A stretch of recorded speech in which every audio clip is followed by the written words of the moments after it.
Hello my dear students, मैं आपका अपना उमेश सर आपका स्वागत करता हूं नीट विजन के इस बेहतरीन डिजिटल प्लेटफॉर्म पे, जहां पे हम आपके सभी कॉन्सेप्ट्स को क्लियर करते हुए आगे बढ़ेंगे। आशा करता हूं आप सब स्वस्थ होंगे।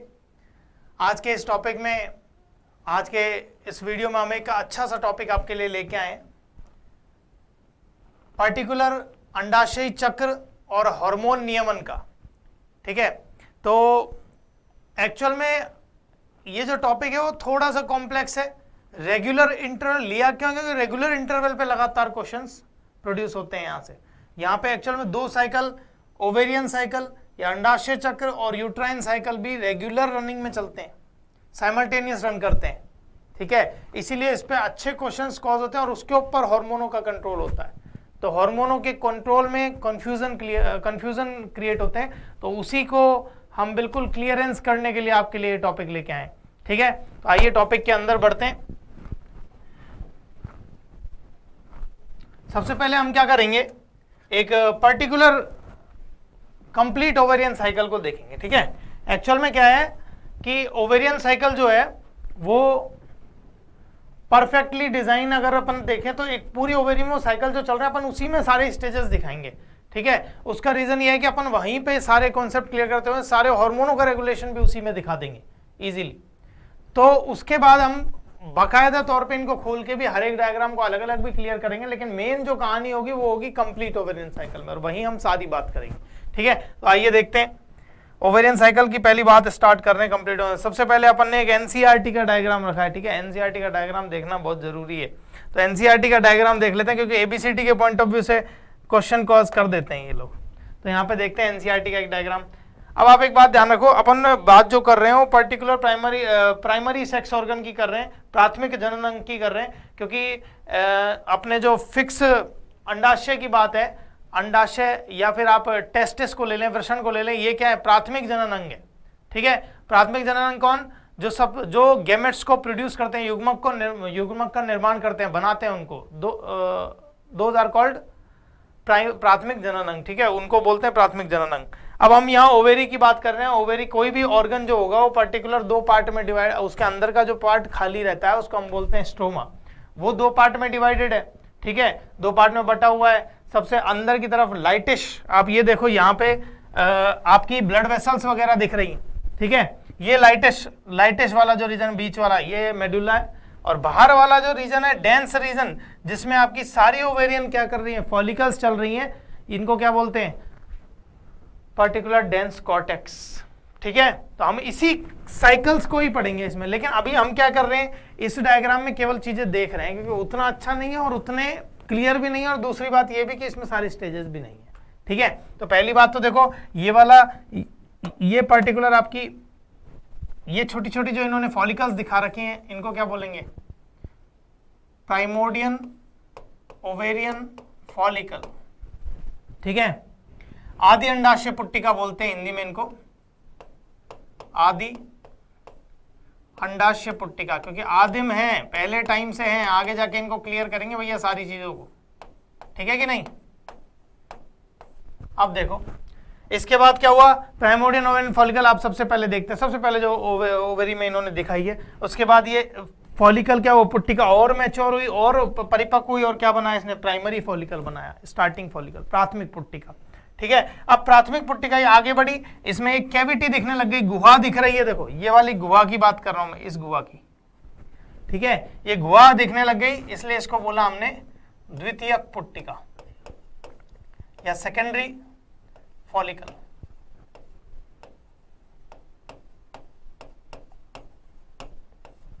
ठीक है, तीसरी बात आगे और डेवलप हुई। अब देखो कैविटी जो छोटी थी वो अब क्या हो गई? पूरी कंप्लीटली डेवलप्ड दिख रही है। यहाँ पे कैविटी दिखने लग गई है, तो इसलिए इन्होंने दिखाया tertiary follicle showing antrum. Antrum cavity यानी गुहा का नाम क्या है? एंट्रम कैविटी, एंट्रल कैविटी, उसी को यहाँ पे दिखा रखा है, और इसी को हमने बोल दिया टर्शरी फॉलिकल। एक टाइम पे क्या होगा, पूरी तरीके से मैच्योर्ड हो जाएगी। देख लो ये अपना जो ये पर्टिकुलर एग वाली स्टेज है वो पुश कर दी साइड में, और पूरी कैविटी डेवलप हो रही है, कंप्लीटली मैच्योर्ड ओवेरियन फॉलिकल। अब इसी को बोल दो ग्राफियन फॉलिकल, क्योंकि इसके बाद ही जस्ट क्या होने वाला है? ओव्यूलेशन होने वाला है। इसी में ये वाले पार्ट को पुश कर दिया जाएगा बाहर की तरफ, और ये आपका क्या दिखा दिया है? ओव्यूलेशन दिखा दिया है, इसी को आप बोलते हैं अंडोत्सर्ग, ठीक है। लेकिन अंडोत्सर्ग के बाद ये वाली जो सेल्स हैं, इन सेल्स की बात कर रहा हूं, ये बची हुई अंडाशय पुट्टिकाएं, बची हुई अंडाशय पुट्टिका, बची हुई अंडाशय पुट्टिका का मतलब रेमनेंट ओवेरियन फॉलिकल, उनकी बात कर रहे हैं। ये क्या करेंगे, आगे और डेवलप होंगी और क्या बनाएंगी, एक येलो बॉडी बनाएगी, येलो बॉडी, ठीक है, पीली कलर की एक काय बनाएगी जिसको क्या बोलेंगे, corpus luteum, Hindi English same रहेगी भैया, कॉर्पस ल्यूटियम। और ये कॉर्पस ल्यूटियम आगे क्या होगी, ये भी डिस्ट्रॉय होगी पर्टिकुलर केसेस में जो आगे आपको क्लियर करेंगे। यहां पे इसको क्या बोलने लगते हैं फिर, कॉर्पस एल्बिकेंस,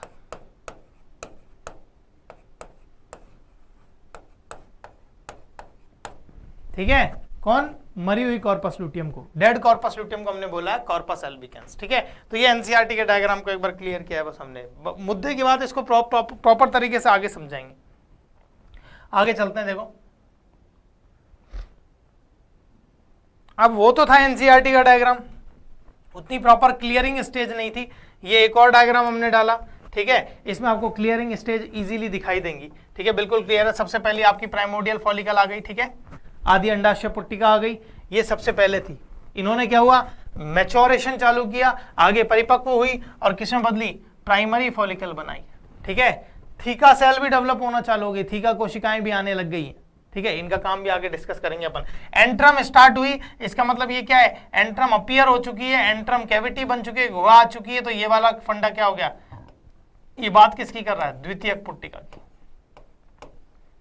सेकेंडरी फॉलिकल की। यहां पे एंट्रम अपीयर होना स्टार्ट कर जाती है, ठीक है।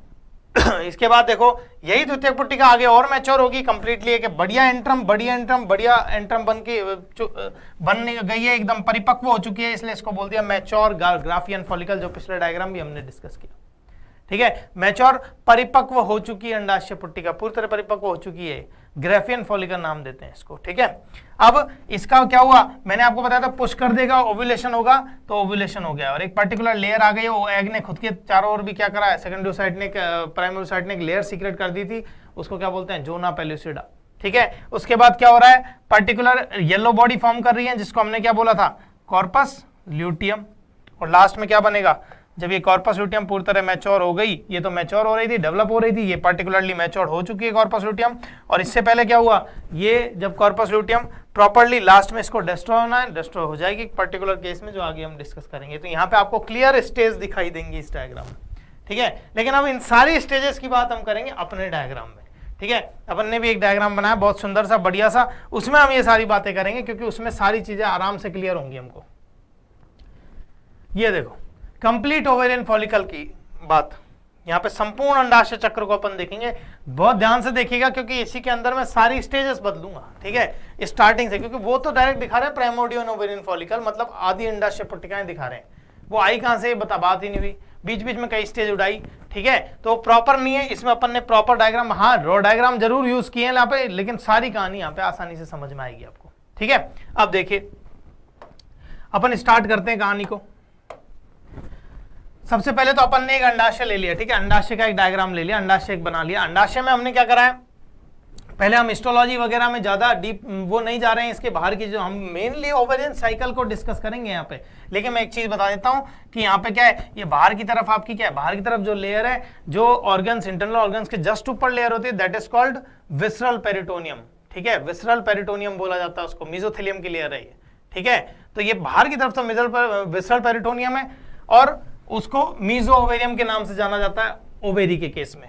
अब अंदर जो इसके जस्ट अंदर ये रेड कलर की जो डबल लेयर दिखाई है, that is called germinal epithelium. Germinal epithelium मतलब जननिक उपकला, समझ में आ गई बात, जननिक उपकला की बात कर रहे हैं। और ये क्या है, ये सिंपल क्यूबॉइडल एपिथेलियम है, सामान्य घनाकार उपकला है, जो कि क्या करती है, आपके पर्टिकुलर इनका काम ही जर्मिनल, क्यों बोला, जर्मिनेशन, जर्मिनेट करना, इस ओवा को बनाना, ओवा का निर्माण करना, वो इसी लेयर पे डिपेंड करता है, ठीक है। ऐसे ही टेस्टिस में भी सिंपल क्यूबॉइडल एपिथेलियम की लेयर है जो स्पर्म बनाती है, ठीक है। तो इसको हमने नाम क्या दिया, जर्मिनल एपिथेलियम, ठीक है। अब ये तो हो गई बाहर की बात मेनली, क्योंकि यहीं से अपन सेल्स के डिविडेशन दिखाएंगे, ठीक है, आई कहाँ से सेल्स। उसके बाद एक और बात कर लेते हैं, सारा ओवेरी जो है वो क्या किस में बटा हुआ है, 2 पार्ट में बटा हुआ है, मतलब पर्टिकुलर जो बाहर अंदर का पार्ट है वो स्ट्रोमा बोलते हैं, और स्ट्रोमा भी किन पार्ट में बटा हुआ है, 2 पार्ट में। मैंने बताया बाहर का अंदर का जो रेड लाइटेस्ट रीजन है, रेड करके जो हमने दिखाया है, इसको क्या बोलेंगे, मेड्यूला, ठीक है, light medulla, inner light medulla, आंतरिक हल्का मेड्यूला। और इसके अंदर क्या मिलेंगे, हल्का क्यों है, क्योंकि इसके अंदर केवल बीवी बेटा वो वाली बीवी नहीं है, ये ब्लड वेसल है, ठीक है ना। और ब्लड वेसल के बाद lymphatic vessel, nerves etcetera etcetera, elastin fibre वगैरह, तो इसलिए थोड़ा हल्का सा लाइटिश दिखता है रीजन, इसलिए इसको इनर लाइट मेड्यूला या आंतरिक हल्का मेड्यूला बोलते हैं। और बाहर की जो ये वाला सारा स्टेजेस देखो देखने को मिल रही है, ये डेंस रीजन है, इसको ये हम यहां से दिखा दे, ये डेंस रीजन है, इसको हमने बोल दिया क्या, आउटर डेंस कॉर्टेक्स, बाहरी घना कॉर्टेक्स, ठीक है। इसके अंदर क्या करेंगी, डिफरेंट ओवेरियन स्टेजेस चलेंगी आपकी, ठीक है, डिफरेंट ओवेरियन स्टेजेस, मतलब भिन्न भिन्न प्रकार की आपकी ओवेरियन फॉलिकुलर स्टेजेस जो हैं वो चलेंगे, अंडाशयी पुट्टिकीय अवस्थाएं जो हैं उनको दिखाएंगे इसके अंदर, ठीक है, पर्टिकुलर डेंस रीजन में। यहाँ हिंदी नहीं लिखूंगा इस डायग्राम में, इस डायग्राम को पूरा हिंदी इंग्लिश में ही रखूंगा, उसका रीजन है क्योंकि अगर इसमें मैं बहुत सारी स्टेजेस समझाने वाला हूँ, अगर हिंदी लिख दी तो ये पूरा मतलब वो ज़्यादा लंबी हो जाती है थोड़ी, तो यहाँ आ नहीं पाएगा, लेकिन आगे सारा हिंदी में आपको एक एक क्लियरेंस देंगे हर एक टॉपिक पे, ठीक है। अब एक बात सुनो, अब क्या कर रहे हैं अपन, इस केस में अपन जा रहे हैं पर्टिकुलर इस वाले रीजन पे। अब देखो पहला कहानी, दोनों ध्यान से कहानी को सुनना क्योंकि तभी समझ में आएगी, सारी ओवेरियन साइकिल अपन यहीं पे डिस्कस करेंगे। पहली कहानी सुनो, पहले बार सेल्स का क्या है, ये जर्मिनल एपिथेलियम में क्या होता है, इसमें माइटोसिस डिवीजन होते हैं, ठीक है, ये एम्ब्रायनिक पीरियड की बात कर रहा हूं मैं, जब बेबी कहाँ है, फीमेल बेबी मदर के यूट्रस में है तब की बात कर रहा हूं। तो ये जो बाहर वाली आपकी लेयर है जर्मिनल एपिथेलियम, ये माइटोसिस के थ्रू डिविडेशन देगी, डिवाइड करेगी और क्या बनाएगी, ऊगोनिया, हिंदी में भी यही होगा, ऊगोनिया और एग मदर सेल। 2n वाली स्टेज चल रही है भैया, क्योंकि अभी माइटोसिस से डिवाइड हुई है, माइटोसिस से जो भी डिवाइड होगी बेसिक वैसी होगी, 2n बन रही है, ठीक है, 2n वाली स्टेज चल रही है। अब ऊगोनिया, एग मदर सेल या अंड मात्र कोशिका पहली, क्यों, क्योंकि जर्मिनल एपिथेलियम में समसूत्री विभाजन हो रहे हैं, और समसूत्री विभाजन जो हो रहे हैं उनसे क्या होगा, सेल का एक गुच्छा बन गया, उनको हमने क्या बोला, ऊगोनिया या अंड मात्र कोशिका, ठीक है। अब यही सेल का गुच्छा और विभाजित होगा और सेल बनाएगा, और एक गुच्छा एक कॉर्ड लाइक स्ट्रक्चर बना लेगा, रज्जुनुमा संरचना बना देगा, इसी रज्जुनुमा संरचना को हमने बोला कॉर्ड ऑफ फ्लगर, कॉर्ड ऑफ फ्लगर, हिंदी में भी यही होगा भैया, ठीक है, पर्टिकुलर कॉर्ड ऑफ फ्लगर। क्यों, क्योंकि वही जो अपनी गुच्छा बना था सेल्स का, उसने और डिवाइडेशन किए और विभाजन किए और समसूत्री विभाजन करके वो क्या बनाया, एक कॉर्ड लाइक रज्जुनुमा संरचना बनाई, और उसी को हमने बोला कॉर्ड ऑफ फ्लगर, ठीक है। अब यही रज्जुनुमा संरचना क्या करेगी, और डिविडेशन लेगी और समसूत्री विभाजन होंगे, इसमें एक जाल बना लेगी, एक नेटवर्क फॉर्म कर लेगी, और इसी नेटवर्क को हमने बोला नेक्स्ट एग नेस्ट, ठीक है। अब एग नेस्ट ये बढ़ चुका है, इसका वेट बढ़ चुका है, टूट के कहां चला जाएगा, कॉर्टेक्स में चला आएगा, और कॉर्टेक्स में आते ही ये जो देखो मैंने काफी 2-3 दिखाए, काफी सारे ऐसे, और यही जो स्टेज है इसको हमने बोला प्राइमोर्डियल ओवेरियन फॉलिकल। समझ में आ गई बात, प्राइमोर्डियल ओवेरियन फॉलिकल मतलब आदि अंडाशय पुट्टिका की बात कर रहे हैं। आदि, एक बात ध्यान रखना, इस पॉइंट पे मैं बार बार जोर क्यों दे रहा हूं, आदि मैं स्टेजेस दिखा देता हूं, देखो कितनी स्टेज दिखाई मैंने, 1 2 3 और 4, मतलब अपन ने 4 स्टेजेस देख लिए अभी तक। अब एक बात ध्यान रखो इसमें कि आदि मतलब आदिम, पुराना, समझ गए, क्योंकि ये जो आदि अंडाशय पुट्टिकाएं हैं ये जितनी भी बननी होती हैं, ये जब फीमेल बेबी मदर के यूट्रस में है उसी टाइम पे ये बन के तैयार हो जाती है, मतलब जितनी भी आदि अंडाशय पुट्टिकाओं का निर्माण होना है वो पर्टिकुलर उस स्टेज में, उसकी एम्ब्रायनिक स्टेज में, उसके भ्रूणीय काल में ही बन जाएंगी, और ये लगभग 2 से 8 मिलियन तक बन जाती है वहां पे। समझ में आ गई बात। तो ये सारी कहानी जो अपन देख रहे हैं ये कब की है, एम्ब्रायोनिक पीरियड की। एम्ब्रायनिक पीरियड मतलब भ्रूणीय काल की बात कर रहा हूं। मैंने कहा मैं इंग्लिश नहीं लिखूं, हिंदी नहीं लिखूंगा भाई इस वाले डायग्राम में, क्योंकि हिंदी में अगर ये लिख दिया तो ये आएगा ही नहीं बोर्ड पे। समझ में आ गई बात। अब इसको क्या कर रहे हैं, ध्यान से देखिएगा। यहाँ पे अपन ने, मैंने क्या बताया, सबसे पहले क्या हुआ, सेल्स में समसूत्री विभाजन हुए कोशिकाओं में, और समसूत्री विभाजन बन के उन्होंने क्या करा, एक छोटा सेल का गुच्छा बनाया जिसको हमने बोला अंडमात्र कोशिका या ऊगोनिया। उसी सेल के गुच्छे में और समसूत्री विभाजन हुए, एक रज्जुनुमा संरचना बनी, उसको हमने क्या बोला, कॉर्ड ऑफ फ्लगर या फ्लगर की रज्जु। ठीक है, अब यही कॉर्ड ऑफ फ्लगर वाले रज्जुनुमा जो संरचना है वो और डिवीजन कर रही है और समसूत्री विभाजन कर रही है, एक नेटवर्क जाल बना दे रही है जिसको हमने बोला एग नेस्ट या अंड जाल। ठीक है, अब इसमें क्या हुआ, अब ये अंडजाल जो होगा जब इसका वेट बढ़ जाएगा टूट के कॉर्टेक्स में चला जाएगा, और कॉर्टेक्स में आते ही अब ये बन जाएगी क्या, प्राइमोर्डियल ओवेरियन फॉलिकल, आदि अंडाशय पुट्टिका। और ये जो आदि अंडाशय पुट्टिका है इसमें क्या है, इसमें पर्टिकुलर बीच में देखो एक ऊगोनिया दिखा रखा है, छोटा सा ऊगोनिया 2n स्टेज में, और उसके चारों तरफ फॉलिकुलर सेल्स हैं, पुट्टिकीय कोशिकाएं हैं जो उसको क्या कर रही है, न्यूट्रिशन प्रोवाइड कर रही है, ग्रेनुलोसा सेल भी बोल सकते हैं। ठीक है, न्यूट्रिशन पोषण प्रदान कर रही है। मैंने आपको बोला जितनी भी प्राइमोर्डियल ओवेरियन फॉलिकल बननी है, आदि अंडाशय पुट्टिकाएं बननी है, वो उसके भ्रूणीय काल में ही बन के तैयार हो जाएगी फीमेल के, जब वो मदर के यूट्रस में तभी बन के तैयार हो जाएगी जितनी, और लगभग 2 से 6 मिलियन 8 मिलियन तक बन के तैयार हो जाती है। लेकिन अब इसमें कोई चेंजेस नहीं होगा, समझ में आ गई बात। अब ये आगे तो जाएंगे मियोसिस में, लेकिन अभी इसमें कोई चेंजेस नहीं होगा, कब तक, जब तक प्यूबर्टी में ना आ जाए। तो ये पर्टिकुलर मियोसिस स्टार्ट होते ही मियोसिस फर्स्ट में, प्रोफेज फर्स्ट में लटक जाएगी यहीं पे, इसमें कोई चेंज नहीं होगा। ठीक है, अब एक बात सुनो, ये पर्टिकुलर अपन ने ऊगोनिया की बात कर रहे हैं, अपन प्राइमोर्डियल फॉलिकल की बात कर रहे हैं, ये अब आगे चेंजेस कब दिखाएंगी, प्यूबर्टी के टाइम पे। क्यों, क्योंकि इनको अब डेवलप करवाना पड़ेगा, मैच्योर करवाना पड़ेगा, और मैच्योर करवाने के लिए क्या चाहिए, इनमें पर्टिकुलर हार्मोन का प्रभाव आएगा, हार्मोन इनको मैच्योर करवाएंगे, और हार्मोन अभी बचपन में आएंगे नहीं, हार्मोन कब आएंगे, प्यूबर्टी एज में, मतलब रिप्रोडक्टिव एज में। ठीक है, जो कि कब है फीमेल के लिए, 12 से 14 साल की उम्र में, उससे पहले इनमें कोई चेंज नहीं आएगा। अब ये हो गया एक लंबा टाइम पीरियड, जन्म से लेके 12 से 14 साल, तो एक 14 साल का लंबा टाइम पीरियड हो गया ये। तो इतने में क्या इतनी सारी को बच पाएंगी, इतनी सारी बच ही नहीं पाती। क्यों, क्योंकि इतने कईयों को ग्रोथ फैक्टर्स प्रॉपर्ली नहीं मिल पाते हैं, न्यूट्रिशन नहीं मिल रहा है, एटसेट्रा एटसेट्रा, बहुत सारे रीजन है, आधी ज्यादा इनमें से निपट जाएंगी, खत्म हो जाएंगी। अब जब ये निपटेंगी, ये ग्रोथ फैक्टर्स निपट चुके, खत्म हो चुके, उस केस में क्या होगा, ये जो ग्रोथ फैक्टर्स हैं ये आधे से ज्यादा, मतलब मैक्सिमम इसमें से निपट जाएंगी प्राइमोर्डियल ओवेरियन फॉलिकल, आदि अंडाशय पुट्टिकाएं जो इतनी सारी थी, मिलियंस ऑफ आदि अंडाशय पुट्टिकाएं थी, वो अब कितनी जाएंगी, 60 से 80 हजार प्रत्येक अंडाशय में रह जाएंगी। समझ गए, ओवेरी में केवल 60 से 80 हजार आदि अंडाशय पुट्टिकाएं रह जाएंगी, बाकी सब नष्ट हो जाएंगी। अब जो नष्ट हुई हैं उनको देखो, छोटा छोटा मैंने यहाँ पे दिखा रखा है, ये नष्ट हुई अंडाशय पुट्टिकाएं जिनको हम बोलते हैं एट्रेटिक फॉलिकल, हिंदी इंग्लिश में नाम सेम होगा भैया, एट्रेटिक पुट्टिका। ठीक है, ये कौन है, जो अपनी मर गई हैं, डिस्ट्रॉय हो चुकी हैं, उनको दिखाया मैंने एट्रेटिक फॉलिकल।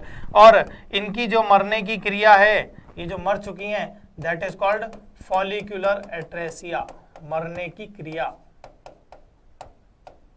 इसको बोलते हैं फॉलिकुलर एट्रेसिया।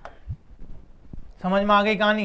एक बार फिर से रिपीट कर रहा हूं, ध्यान से सुनिएगा कि जर्मिनल एपिथेलियम में सबसे पहले क्या हुआ, समसूत्री विभाजन हुए और क्या बनाया, सेल का एक गुच्छा बनाया, और गुच्छा बनाया तो क्या बना, ऊगोनिया बना, अंडमात्र कोशिका बनी, और यही गुच्छा क्या हुआ, आगे और समसूत्री विभाजन किए और एक रज्जुनुमा संरचना बनाई, जिसे क्या बोला, कॉर्ड ऑफ फ्लगर, फ्लगर की रज्जु। और यही रज्जुनुमा संरचना आगे और डिविडेशन लेगी और समसूत्री विभाजन करेगी और नेटवर्क जाल फॉर्म कर देगी, जाल बना देगी, जिसको बोलते हैं एगनेस्ट। और एगनेस्ट आगे चल के क्या टूट के अंदर आ जाएगा, किसके, कॉर्टेक्स के, और अब ये कहलाने लगेगा आदि अंडाशय पुट्टिका या प्राइमोर्डियल ओवेरियन फॉलिकल। ये जितनी भी 4 स्टेजेस हैं, ये सारी क्या है, वहां पर डायग्राम में अपन डायरेक्ट दिखा रहे थे, लेकिन एक्चुअल में यहाँ से आएंगे। समझ में आ गई बात। तो एम्ब्रियोनिक पीरियड, भ्रूणीय काल के अंदर ही ये सारा काम हो चुका है। फीमेल में जब फीमेल बेबी मदर के यूट्रस में है तभी बन चुकी है सारी प्राइमोर्डियल ओवेरियन फॉलिकल। अब इनमें कोई परिवर्तन नहीं होगा। कब तक नहीं होगा, प्यूबर्टी की उम्र तक नहीं होगा। प्यूबर्टी एज कब होती है, 12 से 14 साल की उम्र में, जब हार्मोनों के प्रभाव आएंगे तब इनमें चेंजेस आना स्टार्ट होंगे। तो अब क्या हुआ, तब तक आधी से ज्यादा मैक्सिमम इनमें से निपट जाएंगी, जिनको हमने बोला एट्रेटिक फॉलिकल, और इनके मरने की क्रिया बोल दिया फॉलिकुलर एट्रेसिया।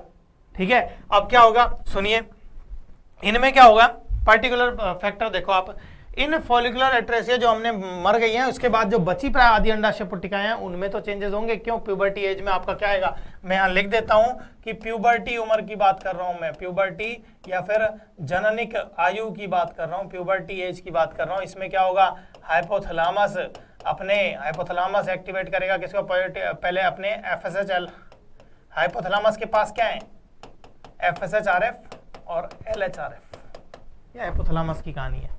हाइपोथैलेमस के पास रिलीजिंग फैक्टर्स हैं और हाइपोथैलेमस पॉजिटिव फीडबैक भेजेगा किसके पास, पिट्यूटरी के पास, और पिट्यूटरी के पास जैसे ही पॉजिटिव फीडबैक जाएंगे वो वहां से रिलीज करेगी किसको, FSH हार्मोन को और LH हार्मोन को। FSH मतलब फॉलिकल स्टिमुलेटिंग हार्मोन और LH ल्यूटिनाइजिंग हार्मोन, ठीक है। अब LH हार्मोन एंटीरियर पिट्यूटरी पे जब ये जाएगा तो एंटीरियर पिट्यूटरी से ये रिलीज करना स्टार्ट कर दिया, ठीक है। अब एंटीरियर पिट्यूटरी क्या करेगी, इनको रिलीज करेगी, लेकिन आप एक बात देखो, इनमें भी मुद्दे का काम कौन करेगा, सबसे पहले FSH करेगा, क्योंकि नाम ही क्या है, फॉलिकल स्टिमुलेटिंग हार्मोन, मतलब फॉलिकल को स्टिमुलेट उत्तेजित करने वाला हार्मोन, और हमें क्या करना है, इस फॉलिकल को मैच्योर करवाना, स्टिमुलेट करवाना ताकि मैच्योर हो आगे।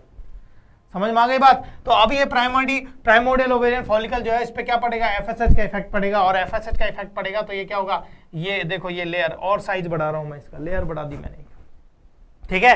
तो अब क्या होगा, अब कहानी ऐसी हो गई कि अब हमने जो बात करी ये हमने लिख दिया इस पे मैच्योरिंग ओवेरियन फॉलिकल, क्योंकि अब क्या होगी, ये मैच्योर होगी, क्योंकि अब आपकी प्यूबर्टी एज आ गई है, और प्यूबर्टी एज आते ही क्या होगा, हार्मोनों का प्रभाव आएगा, और हार्मोन के प्रभाव से क्या होगी, अब मैच्योर होना स्टार्ट करेगी।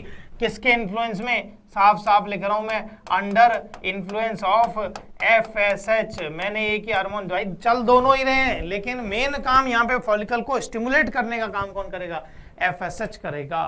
तो अभी जो काम का बोझा उठा रखा है, जो पर्टिकुलर काम करवा रहा है, वो अंडर इन्फ्लुएंस ऑफ FSH वाला उठा रहा है, FSH के प्रभाव में।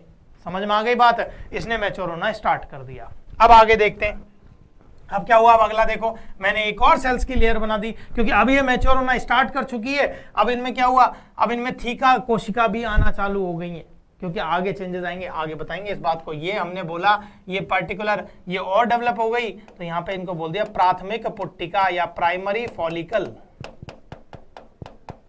तो ये स्टेजेस में हो रही है ये मैच्योर, प्राइमरी फॉलिकल बन गई अभी और डेवलप हो रही है। और प्राइमरी फॉलिकल किसके इन्फ्लुएंस में बनी है, ध्यान रखना, किसके इन्फ्लुएंस में, FSH के इन्फ्लुएंस में। और इसके अंदर ये प्राइमरी ओसाइटी चल रहा है लगातार, खा पी के मस्त मोटा वाला है। समझ में आ गई बात, खा पी के मस्त चल रहा है, उगोनिया से आगे बढ़ चुका प्राइमरी ओसाइट में, और खा पी के मस्त आगे बढ़ता जा रहा है। अब इस कंडीशन में अपन क्या कर रहे हैं, देखो ये प्राइमरी फॉलिकल है, बन के हो गई, एक और लेयर मैंने डेवलप कर दी। अभी भी थीकल कोशिका भी आने लग गई है। थीकल कोशिका में क्या है, एक्चुअल में थीकल कोशिका में दो पर्टिकुलर लेयर अभी ये डेवलप होना स्टार्ट हुई है। अब ये पर्टिकुलर दो लेयर में बढ़ जाएगी, एक तो थीका एक्सटर्ना मतलब थीका बाहरी थीका, और एक थीका इंटरना। थीका का मतलब ही परत होती है, बाहरी परत, और एक आंतरिक परत। बाहरी परत का काम केवल कैप्सूल सीक्रेट करना है, कोलेजन फाइबर की परत बनाना है, लेकिन आंतरिक का काम बहुत इंपॉर्टेंट है। आंतरिक क्या करेगी, आंतरिक ईस्ट्रोजन हार्मोन को लेके आएगी, क्योंकि सेकेंडरी सेक्स हार्मोन है फीमेल के लिए, तो वो सेकेंडरी सेक्स हार्मोन जो है उसको लेके आएगी कौन, थीका इंटरना, वो उसको सीक्रेट करेगी। ठीक है, अब फंडा क्या है सुनो, प्राइमरी फॉलिकल की जो बात हो रही है, प्राथमिक पुट्टिका की जो बात हो रही है, वही आगे अब और डेवलप हो रही है। ठीक है, एफएसएस के प्रभाव में ही डेवलप हो रही है। इसमें क्या हुआ, देखो एक नई चीज आ गई, इसमें कैविटी बन रही है। ये देखो, ये एंट्रल कैविटी, मैंने अभी पीछे डायग्राम में भी दिखाया, एंट्रल कैविटी अपीयरेंस हो चुका है। एंट्रल कैविटी का बनना, निर्माण होना, उसका स्पष्ट दिखाई देना स्टार्ट हो चुका है। ठीक है, प्रॉपरली डेवलप लेकिन दिखाई दे चुकी है अब वो। ठीक है, दूसरा ब्लू लेयर भी मैंने दिखाई, मैंने रॉ डायग्राम बनाया भैया, यहाँ पे आगे जाके और क्लियर कर देंगे इनको। प्राथमिक में भी ब्लू लेयर दिखा दी, यहाँ भी ब्लू लेयर दिखा दी। अब ये ब्लू लेयर क्या हो गई है, ये थीका कोशिकाएं और डेवलप हो गई हैं, और ये आपकी बन गई है नई सेकेंडरी फॉलिकल। अब मैं यहाँ पे एक पॉइंट लिख देता हूं, मैं यहाँ पे एक बात कर रहा हूं, सेकेंडरी फॉलिकल। अब मैं यहाँ पे एक बात कर रहा हूं, देखो मैं यहाँ पे एक पॉइंट लिख देता हूं, मैच्योरिंग ओवेरियन फॉलिकल। भाई हिंदी भी सुन लो, ये तो द्वितीयक पुट्टिका थी, maturing ovarian follicle. Maturing ovarian follicle का मतलब क्या है, मैच्योरिंग ओवेरियन फॉलिकल का मतलब क्या है, मैच्योर हो रही अंडाशय पुट्टिका, परिपक्व हो रही अंडाशय पुट्टिका। ठीक है, सेकेंडरी वाले, अब ये परिपक्व ही तो हो रही है, कंप्लीट थोड़ी हुई है, परिपक्व हो रही अंडाशय पुट्टिका। और आगे मैं लिख रहा हूं सीक्रेट्स, सीक्रेट्स कौन, ईस्ट्रोजन। मैं इसको कलर चेंज करके डाल देता हूं ताकि आपको अलग ही दिखे। एस्ट्रोजन, एस्ट्रोजन हार्मोन की बात कर ली। अब यहां पे क्या बोला मैंने, मैच्योरिंग ओवेरियन फॉलिकल एस्ट्रोजन को स्रावित करती है। क्यों करती है, मैंने अभी थोड़ी देर पहले डिस्कस किया कि थीका कोशिका की लेयर आ गई है, और थीका कोशिका में क्या है, थीका एक्सटर्ना और थीका इंटरना दो परत हैं, एक बाहरी और एक आंतरिक। बाहरी केवल संपुट बनाएगी, लेकिन आंतरिक जो है वो क्या करेगी, एस्ट्रोजन हार्मोन को सीक्रेट करेगी, स्रावित करेगी। समझ में आ गई बात। तो सेकेंडरी फॉलिकल क्या है, मैच्योरिंग ओवेरियन फॉलिकल सीक्रेट, मैंने बोल दिया maturing ovarian follicle secrete estrogen. Estrogen आया कहां से, वो थीका लेयर से आ रहा है। समझ में आ गई बात। अब ईस्ट्रोजन की बात यह है कि फॉलिकल, अब ईस्ट्रोजन क्या करेगा, ईस्ट्रोजन स्टिमुलेट करेगा, एस्ट्रोजन स्टिमुलेट करेगा किसको, एलएच को, क्योंकि अब आगे काम वो फॉलिकल को अपन को स्टिमुलेट करवाना था, अपन ने एफएसएच ले लिया, ठीक है, उसने उसको स्टिमुलेट करवा दिया, लेकिन ये काम आगे नहीं बढ़ा सकता, उसको कंप्लीटली में नहीं बदल सकता, परिपक्व पूर्णतः परिपक्व कोशिका में नहीं बदल सकता, वो काम करेगा अपना एलएच।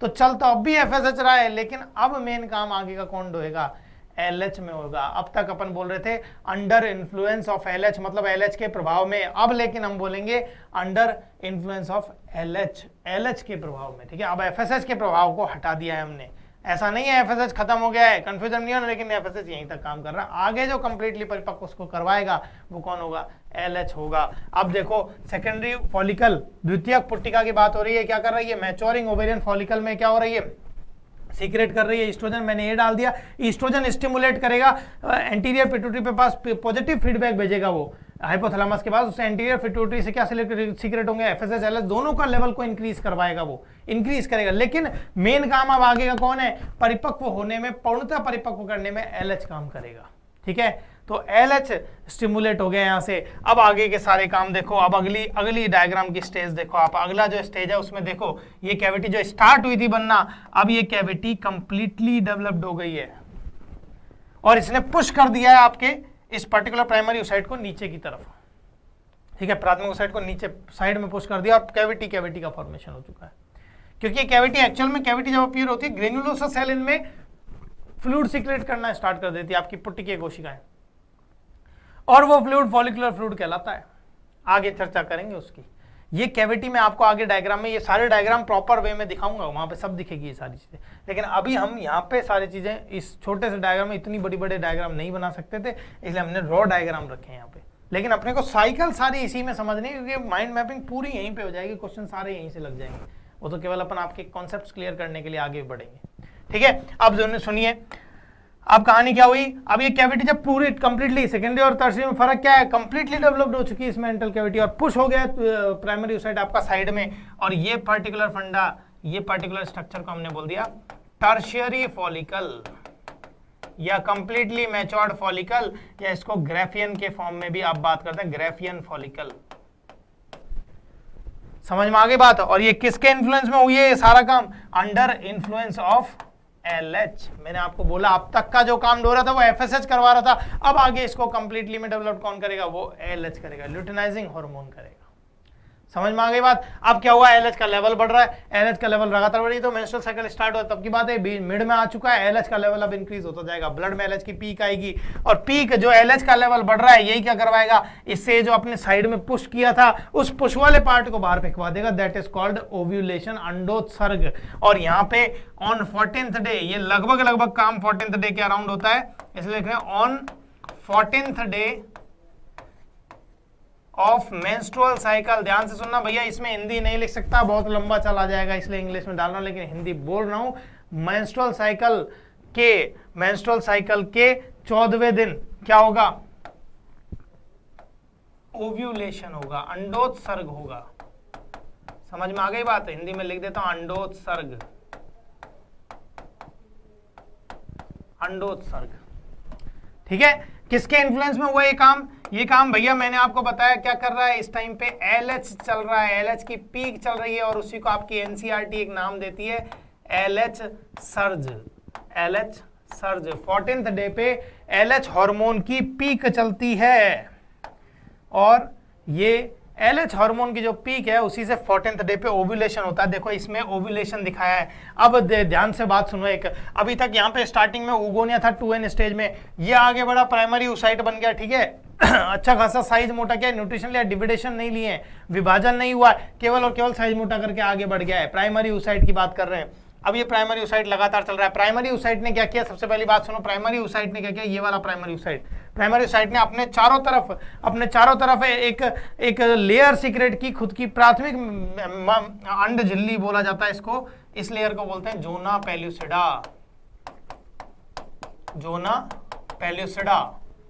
ठीक है, ये अपने अंडा ही, प्राथमिक oocyte अपने चारों तरफ क्या करता है, एक निर्जीव परत सीक्रेट कर देता है, इसको बोलते हैं जोना पेल्यूसिडा। अब एक राज की बात बता रहा हूं, ध्यान से सुनिएगा। ये जो जोना पेल्यूसिडा है, ये आगे जो हमारा प्रॉपर चैप्टर चलेगा तब हम इसको डिस्कस करेंगे। ये एक्चुअल में जोना पेल्यूसिडा इसको बाद में काम देंगी। आगे क्या होगा, यूट्रस में जब ये जाएगा, मान लो अगर स्पर्म आता है और जाइगोट बनता है, तो यूट्रस में उस टाइम अंडे को पर्टिकुलर सही प्लेस पे, सही स्थान पे जो रोपित करना है, इम्प्लांटेशन करना है, उसमें सहायता प्रदान करेगी। ये समझ में आ गई बात। लेकिन ये राज की बात है, अपने से बाहर निकलने, नीचे लीक नहीं करना है इसको। ठीक है, ये आगे जब हमको प्रॉपर चैप्टर का पढ़ेंगे तो इसको आगे के पार्ट में इसको डिस्कस करेंगे। आगे का कॉन्सेप्ट अभी बताया, इसलिए राज की बात है, अभी निकलनी नीचे कहीं बाहर। अब सुनो, आगे की कहानी सुनते हैं। आगे की कहानी देखो, ये पर्टिकुलर अंडा अपन ने बाहर फेंक दिया द्वितीय oocyte की फॉर्म में। क्यों? क्योंकि अभी तक ये प्राथमिक oocyte कर रहा है। और एक और बात क्लियर कर देता हूं, प्राथमिक oocyte ही जोना पेल्यूसिडा को फॉर्म करता है, बनाता है। ठीक है, द्वितीय oocyte नहीं बनाता है, प्राथमिक ही बना चुका होता है जोना पेल्यूसिडा को। लेकिन आपकी एनसीईआरटी ने इसको द्वितीय oocyte से निर्माण दिखाया है। ठीक है, अब लेकिन क्या है, एनसीईआरटी तो एक हवा बना रखी है अपने मेडिकल के उसमें कि भाई एनसीईआरटी हवा है। ठीक है, उसको तो बिल्कुल मतलब करेक्ट ही है। तो आप एनटीए में जब भी ये क्वेश्चन आए, सीबीएसई एनटीए जब इस क्वेश्चन को कॉज करे, तो आप अकॉर्डिंग टू एनटीए आपका आंसर दे देना। लेकिन सही आंसर आपको बता दिया, सही चीज क्या है। अब आगे बढ़े, प्राथमिक oocyte ही चल रहा है लगातार, टर्शरी में भी प्राथमिक oocyte ही चल रहा है। लेकिन अब क्या हुआ, एलएच का लेवल बढ़ा, अब हो रहा है ओव्यूलेशन। लेकिन जस्ट बिफोर ओव्यूलेशन, मतलब अंडोत्सर्ग के जस्ट पहले, ठीक है, ठीक पहले, उससे पहले क्या होता है, इसमें मियोसिस फर्स्ट होगा। अभी तक ये प्राथमिक oocyte अटका हुआ है मियोसिस फर्स्ट की प्रोफेज फर्स्ट में। ठीक है, प्रोफेज फर्स्ट में अटका हुआ है ये। अब ये क्या करेगा, ये इसको विभाजन के आगे के फैक्टर्स मिल जाएंगे, अच्छे वृद्धि कारक मिल जाएंगे, और ये आगे जाएगा विभाजित करते हुए, और ये प्राथमिक oocyte किस में बदल जाएगा, जस्ट बिफोर ओव्यूलेशन। मैंने यहां तक प्राथमिक बोला है, टर्शरी तक, लेकिन जस्ट बिफोर ओव्यूलेशन, अंडोत्सर्ग के ठीक पहले इसमें पहला अर्धसूत्री विभाजन होगा, और उसकी वजह से ये फिर से डिवाइड कर जाएगा, और एक अनइक्वल डिवीजन होगा। मतलब अनइक्वल मतलब असमान विभाजन होगा, जिसमें एक ऐसा बॉडी बनेगा, अपने को पता है 2n जब डिवाइड होगा nn में होगा। लेकिन इसमें अनइक्वल क्यों बोला, क्योंकि इसमें एक ही n में क्या करेगा, एक सेकेंडरी oocyte में ही सारा साइटोप्लाज्म, सारा कोशिका द्रव्य चला जाता है, और एक दूसरी बॉडी पोलर बॉडी की फॉर्म में शेष रह जाती है, जो कि बाद में डिस्ट्रॉय हो जाती है। ठीक है, इसलिए इसको बोला अनइक्वल डिवीजन। और अनइक्वल डिवीजन से यहाँ पे क्या हुआ, ये अंडोत्सर्ग जब हुआ तो ये जो स्टेज बनी, ये पर्टिकुलर स्टेज, इसको क्या बोले, किस स्टेज में डिवीजन, वो ओव्यूलेशन हुआ, oocyte की स्टेज में, सेकेंडरी oocyte की स्टेज में, द्वितीयक oocyte की अवस्था में।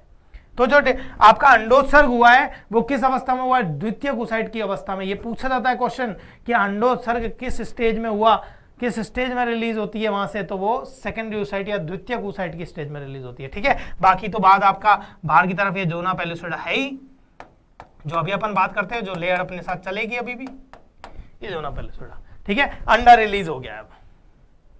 ठीक है, अंडा अभी नहीं बोला है, द्वितीयक oocyte रिलीज हुआ है, क्योंकि अंडा तो आगे बनेगा अगर इसको निषेचन होता है इसका। ठीक है, क्योंकि द्वितीयक oocyte में मैं आपको आगे गैमेटोजेनेसिस में इसकी पूरी सिस्टमेटिक एक्सप्लेनेशन बताऊंगा ऐसा क्यों है। लेकिन अभी आपको केवल ध्यान रखना है, अंडोत्सर्ग किस अवस्था में होता है, द्वितीयक oocyte की अवस्था में होता है। ठीक है, अब क्या हुआ, अंडोत्सर्ग होगा, इसने पुश करके बाहर के साइड के पार्ट को तो बाहर फेंक दिया, लेकिन इसमें क्या होता है, कुछ अंडाशय पुट्टिकाएं क्या रह जाती हैं, यहीं पे रह गई है, देखो यहीं रह गई है। ठीक है, ये यहीं रह चुकी, इनको बोलते हैं रेमनेंट ओवेरियन फॉलिकल, मतलब बची हुई अंडाशय पुट्टिका। रेमनेंट का मतलब होता है बची हुई मतलब शेष, कुछ छोड़ गया है ये, वो शेष अंडाशय पुट्टिकाएं क्या होती है, एलएच तो अभी भी चल रहा है, ब्लड में लेवल तो है उसका, वो एलएच क्या करेगा, इनको बची हुई अंडाशय पुट्टिका को फिर से मैच्योर करना चालू कर देगा। अब प्रॉब्लम क्या है, ये बची हुई अभी टूट के, इनमें पहले सबसे पहले क्या होते हैं, ब्लड स्पॉट्स दिखाई देते हैं। देखो रेड से मैंने ब्लड स्पॉट्स दिखा रखे हैं यहाँ पे, और इस डायग्राम को ध्यान से देखना, इसी स्टेज को हम बोलते हैं कॉर्पस हेमोरहेजियम। ये पीछे वाले डायग्राम्स में नहीं थी, इसीलिए आपको नया डायग्राम लेके दिया है कि इसमें आपको सारी स्टेजेस दिखेंगी। समझ में आ गई बात। और इसमें मैंने आपको क्या बताया, इसमें टूट के आई हैं अभी इसमें ब्लड वेसल्स दिखाई देती हैं, ब्लड स्पॉट्स दिखाई देते हैं। ठीक है, इसलिए इसको बोल दिया कॉर्पस हेमोरहेजियम। हेमोर हीमोग्लोबिन के लिए यूज आ रहा है, हीम पार्ट रेडिश आ रहा है लेके, तो ब्लड वेसल्स इनमें दिखाई देती है, इसलिए इसको बोलते हैं कॉर्पस हेमोरहेजियम स्टेज। ठीक है, अब क्या हुआ, अब आपने क्या किया भाई, अब एलएच के प्रभाव में क्या हो रहा है, आगे डेवलपमेंट स्टार्ट हो गया फिर से। एलएच अभी भी अंडर इन्फ्लुएंस ऑफ एलएच ही काम चल रहा है, मैंने यहां भी बताया एलएच की पीक है, एलएच सर्ज है, यहां तक काम किया एफएसएच में, आगे एफएसएच भी कंटिन्यू है, लेकिन काम किससे चल रहा है, अब अंडर इन्फ्लुएंस ऑफ एलएच के काम चल रहा है, आगे का बोझा वो ढो रहा है एलएच। समझ में आ गई बात। अब अपन ने क्या किया, कॉर्पस हेमोरहेजियम बना दिया। ठीक है, कॉर्पस हेमोरहेजियम में क्या हुआ, अभी भी एलएच का काम चल रहा है। एलएच का नाम ही, एलएच का नाम सुनो, ल्यूटिनाइजिंग हार्मोन। ल्यूटिनाइजिंग हार्मोन, ये आप ऐसे ही पढ़ते हैं, हिंदी मीडियम में पढ़ो चाहे इंग्लिश मीडियम में पढ़ो। Luteinizing hormone, luteinising, lutein, lutein का मतलब, ल्यूटिन क्या है, ल्यूटिन एक येलो कलर का पिगमेंट है, पीले रंग का एक वर्णक है, और इसीलिए एलएच के प्रभाव में ये क्या करेगा, ये इन बची हुई अंडाशय पुट्टिकाओं में येलो कलर का पिगमेंट भरने लगेगा। ठीक है, येलो कलर का पिगमेंट भरने लगा, और येलो कलर की बॉडी को अपन थोड़ी देर पहले ही बता के आए हैं, वो कॉर्पस लूटियम बोलते थे, लेकिन अभी ये भरना स्टार्ट हुई है, इसलिए अपन इस स्टेज को नाम दे देते हैं मैच्योरिंग कॉर्पस लूटियम। आगे पूरा लिख दूंगा मैं, मैच्योरिंग कॉर्पस लूटियम। किसके इन्फ्लुएंस में हो रहा है भाई ये काम, एलएच के इन्फ्लुएंस में। अब आगे के सारे काम एलएच के इन्फ्लुएंस में हो रहे हैं। अब क्या हुआ, एक टाइम ऐसा आएगा जब एलएच का लेवल बढ़ता जाएगा, रेगुलर चलता जा रहा है, और ये क्या करेगा, इसमें पूरी बची हुई अंडाशय पुट्टिका में पूरी तरीके से ल्यूटीन पिगमेंट को, लिपिड को भर देगा।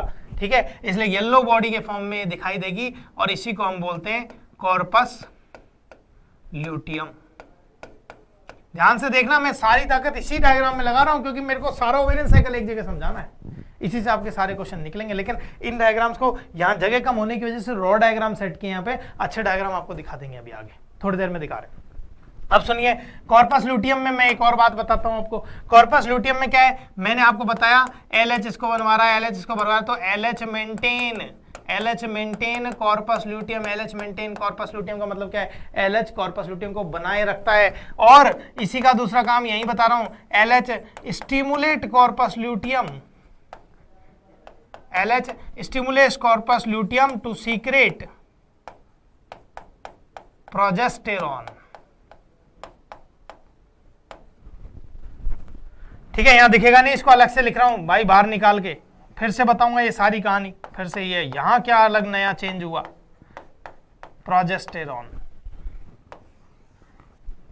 अब सुनो, एलएच ने, मैंने क्या बोला, एलएच के प्रभाव में ओव्यूलेशन हो गया। एलएच के प्रभाव में क्या हुआ, पहले ब्लड वेसल दिखाई दी, कॉर्पस हेमोरहेजियम बोल दिया हमने स्टेज को। एलएच क्या अपना प्रभाव डालता जा रहा है, एलएच का नाम ही ल्यूटिनाइजिंग हार्मोन है, ल्यूटिन कलर पिगमेंट से बना, ल्यूटिन कलर पिगमेंट को इसमें भरना स्टार्ट कर देगा, येलो स्पॉट दिखने लगेंगे, और इसी को हमने बोला मैच्योरिंग कॉर्पस लूटियम। अब ये एक टाइम ऐसा भी आएगा जब ये पूरी तरीके से येलो कलर पिगमेंट से इस बची हुई अंडाशय पुट्टिकाओं को भर देगा, और ये क्या होगा, मैच्योर्ड कॉर्पस लूटियम। यहाँ पे अपन ने लिखा नहीं है अभी, मैच्योरिंग मतलब परिपक्व हो रही कॉर्पस लूटियम। और अब हमने क्या किया है, अब हमने क्या किया है, देखो अब हमने क्या किया है, मैच्योर्ड लिख दिया है मैंने यहाँ पे। मैच्योर्ड का मतलब परिपक्व हो चुकी अंडाशय पुट्टिका है, वो सॉरी कॉर्पस लूटियम। ठीक है, अब एलएच इसको मैच्योर करवा दिया है एलएच ने, और ये क्या, इसीलिए मैंने लिख दिया एक point, LH maintains corpus luteum, मतलब एलएच कॉर्पस लूटियम को बनाए रखता है। ठीक है, एलएच कॉर्पस लूटियम को बनाए रखता है, और एलएच स्टिमुलेट करता है, एलएच उत्तेजित करता है कॉर्पस लूटियम को, क्या स्रावित करने के लिए, प्रोजेस्टेरोन हार्मोन स्रावित करने के लिए। समझ में आ गई बात, क्यों करवाया उसका भी रीजन, क्योंकि भैया ये ओवेरियन साइकिल बढ़ रहा है। अब आप एक सोचो, मैंने आपको क्या बताया था स्टार्टिंग में, यूट्राइन साइकिल और ओवेरियन साइकिल साइमल्टेनियसली, मतलब एक साथ रन कर रहे हैं, एक साथ चल रहे हैं, तो वहां भी तो काम हो रहा होगा। अब यहां से एक पुट्टिका मैच्योर हो रही है, मेंस्ट्रुअल साइकिल स्टार्ट हुआ है, मैच्योर हो रही है। अगर मान लीजिए अंडोत्सर्ग होने के बाद अंडे को स्पर्म शुक्राणु मिल जाता है और निषेचन होता है, अगर जायगोट बनता है, ठीक है, अगर युग्मनज बन जाता है, जायगोट बन जाता है, तो वो क्या होगा, वो जाके रोपित होगा यूट्रस में। और यूट्रस में भी क्या हो रहा है, एंडोमेट्रियम, जो आपको पता है यूट्रस में क्या होता है, एंडोमेट्रियम, पेरीमेट्रियम, मायोमेट्रियम, एंडोमेट्रियम जो लेयर है ब्लड वेसल से बनी हुई, वो क्या हो रही है, उसमें भी प्रोलिफरेशन हो रहा है, वो बढ़ रही है, उसमें प्रतिरोध भवन हो रहा है। और वो प्रतिरोध भवन जो चल रहा है वो अब क्या होगा, पहले वो एफएसएच के इन्फ्लुएंस में वो चलता जा रहा है, ईस्ट्रोजन के इन्फ्लुएंस में चल रहा है, लेकिन अब क्या है, अब ईस्ट्रोजन उसको बनवा तो रहा था, लेकिन अब उसमें अब क्या हो गया, अब एलएच का पीक आ गया है, ओवुलेशन हो गया है, लेकिन अब आप उसको और भी हाईली, अगर मान लीजिए युग्मनज बनता है, जायगोट बनता है, तो उसको इम्प्लांट करवाना पड़ेगा। और इम्प्लांट करवाने के लिए आप क्या चाहोगे, अगर आपको अंडे को इम्प्लांट करवाना है, प्रेगनेंसी मेंटेन करना, तो आपको क्या करना पड़ेगा, वहां पे उस लेयर को अच्छे से हाईली थिकर यानी मोटी बनाना पड़ेगा और अधिक रक्तवाहिनी युक्त बनाना पड़ेगा, ताकि वो अच्छे से लेयर बने प्रॉपर। अगर मोटी लेयर होगी तो वहां पे रोपित करना युग्मनज को आसान होगा। समझ में आई कि नहीं आई बात? तो ये जो रोपित होगा, रोपण जो होगा, उसके लिए आपको जरूरी है आप यूट्राइन एंडोमेट्रियम को या फिर गर्भाशय जो आपकी एंडोमेट्रियम है उसको आप अच्छी मोटी थिकर बनाएं और उसको अधिक रक्तवाहिनी युक्त बनाएं, ताकि प्रॉपरली न्यूट्रिशन गेट हो। समझ में आ गई बात? तो ये कहानी तभी बनेगी। ये सारा काम जो होता है वो किस हार्मोन का है, प्रोजेस्टेरोन हार्मोन का। प्रोजेस्टेरोन, इसलिए मैं यहाँ पे स्टार मार्क कर देता हूँ। प्रोजेस्टेरोन हार्मोन का काम क्या है, इसका यूट्राइन एंडोमेट्रियम को हाईली थिकर बनाना, मोटी बनाना और अधिक रक्तवाहिनी युक्त बनाना, हाईली ब्लड वेस्कुलराइज्ड बनाना। समझ में आ गई बात? ताकि अंडे को अच्छे से रोपित किया जा सके। तो ये एक तरह से प्रेगनेंसी को मेंटेन कर रहा है, ठीक है। अगर प्रोजेस्टेरोन रहेगा तो एंडोमेट्रियम बनी रहेगी, और एंडोमेट्रियम बनी रहेगी इसका मतलब रोपण आराम से होगा और ग्रोथ भी उसमें आगे बढ़ेगी। तो पर्टिकुलर फैक्ट्स में क्या होगा कि प्रोजेस्टेरोन को आप क्या बोल सकते हो, प्रेगनेंसी मेंटेनिंग हार्मोन, गर्भावस्था को बनाए रखने वाला हार्मोन। समझ में आ गई कहानी? तो कॉर्पस ल्यूटियम किसने बनाई, एलएच ने, और एलएच ने क्या करवाया, उससे प्रोजेस्टेरोन का सीक्रेशन करवाया, और कॉर्पस ल्यूटियम ने क्या किया, प्रोजेस्टेरोन हार्मोन को सीक्रेट किया। अब आपको एक बार बात बताते हैं, हार्मोन को सीक्रेट करने का काम क्या किसका है, एंडोक्राइन ग्लैंड का, यानी कि अंतःस्रावी ग्रंथियों का। अगर हार्मोन अंतःस्रावी ग्रंथियां साबित होगी तो क्या कॉर्पस ल्यूटियम अंतःस्रावी ग्रंथि है कि नहीं? नहीं है भाई। कॉर्पस ल्यूटियम आप अंतःस्रावी ग्रंथियों में नहीं पढ़ते हैं। समझ में आ गई बात? और कॉर्पस ल्यूटियम लेकिन फिर भी हार्मोन का सीक्रेशन कर रही है, इसलिए इसको टेम्पररी एंडोक्राइन ग्लैंड बोला जाता है, ठीक है। आपके नीट में एक क्वेश्चन भी आया हुआ है, टेम्पररी एंडोक्राइन ग्लैंड ओवेरी में, अंडाशय में, मतलब टेम्पररी मतलब एक पर्टिकुलर टाइम पीरियड के लिए अंतःस्रावी ग्रंथि की तरह बिहेव कौन सी चीज करती है, तो उसमें कॉर्पस ल्यूटियम आपका आंसर गया, ठीक है। तो ये टेम्पररी एंडोक्राइन ग्लैंड की तरह बिहेव करेगी कब तक, जब तक कि प्लेसेंटा ना आ जाए, मतलब दूसरा प्रोजेस्टेरोन को सीक्रेशन करने वाला फैक्टर ना आ जाए, तब तक ये करती रहेगी। तो अभी प्रोजेस्टेरोन का काम जरूरी है, लेकिन अब कहानी देखो, दो चीज हो गई। एक तो कहानी ये कहानी दो बेस पे चल रही है कि अंडे को स्पर्म मिला कि नहीं मिला, शुक्राणु मिला नहीं, निषेचन हुआ या नहीं हुआ। अगर मान लीजिए निषेचन होता है तो उस केस में तो ये निषेचन, ये तो अंडा आगे चला जाएगा, यूट्रस में जाके इम्प्लांट हो गया, सब चीजें ऐसे ही चलती रहेंगी, बनी रहेंगी, ये भी बनी रही है, कॉर्पस ल्यूटियम भी बन रही है, क्योंकि प्रोजेस्टेरोन का लेवल चाहिए, इसको रोपित करना है वहां पे जाके। तो अब केस क्या हुआ, अब ये तो केस हुआ अगर हुआ तो, अगर निषेचन नहीं हुआ इन दैट केस, ठीक है, अगर अंडा ऐसे ही वेस्ट हो गया, निषेचन या तो शुक्राणु नहीं पहुंचा टाइम पे, या उनमें कोलैबोरेशन नहीं हुआ, या फिर कुछ भी आप रीजन दे सकते हैं, पर्टिकुलर बहुत सारे रीजन है उसके।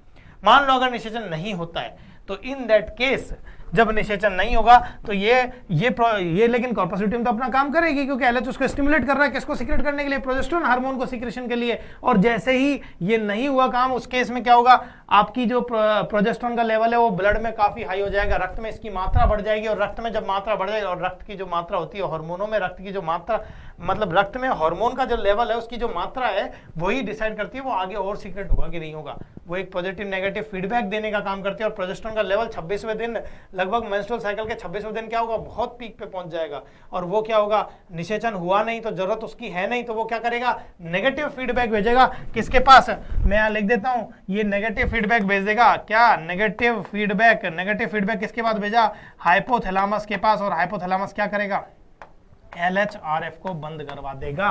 LHRF को बंद करते ही एंटीरियर पिट्यूटरी पे जाएगा, वहां से LH भी बंद हो जाएगा। और LH बंद होते ही ल्यूटिनाइजिंग हार्मोन जैसे बंद हुआ, तो आपको पता है ल्यूटिनाइजिंग हार्मोन किसको मेंटेन कर रहा है, कॉर्पस ल्यूटियम को। और कॉर्पस ल्यूटियम क्या सीक्रेट कर रही है, प्रोजेस्टेरोन। आपके प्रोजेस्टेरोन का लेवल बढ़ गया है, आपको बंद करवाना है, तो उस केस में आप क्या करोगे, पर्टिकुलर ल्यूटिनाइजिंग हार्मोन को बंद करवा दो वहां से। ऊपर से ल्यूटिनाइजिंग, जैसे LH बंद हुआ उस केस में तुरंत क्या होगा, LH के बंद होते ही आपकी कॉर्पस ल्यूटियम जो मेंटेन करके रख रखी थी LH ने, वो डिस्ट्रॉय होगी। और डिस्ट्रॉय होते ही क्या होगा, आपकी कॉर्पस लुटियम जो सीक्रेट कर रही थी प्रोजेस्टेरोन, उसका सीक्रेशन भी बंद हो जाएगा, यही तो आप चाहते थे। और जैसे ये डिस्ट्रॉय हुई तो ये डिस्ट्रॉय होकर एक अलग ही मैंने स्पिंडल शेप्ड सेल बना रही है, जिनको हमने क्या बोल दिया, कॉर्पस एल्बिकेंस। पीछे डायग्राम्स में भी दिखाया था, याद है। तो ये कहानी, ये एक्चुअल में है क्या, ये डेड कॉर्पस ल्यूटियम है। डेड कॉर्पस ल्यूटियम मतलब मरी हुई कॉर्पस ल्यूटियम, इसी को हमने क्या बोल दिया, कॉर्पस एल्बिकेंस। समझ में आ गई कहानी, ध्यान से देखिए भैया।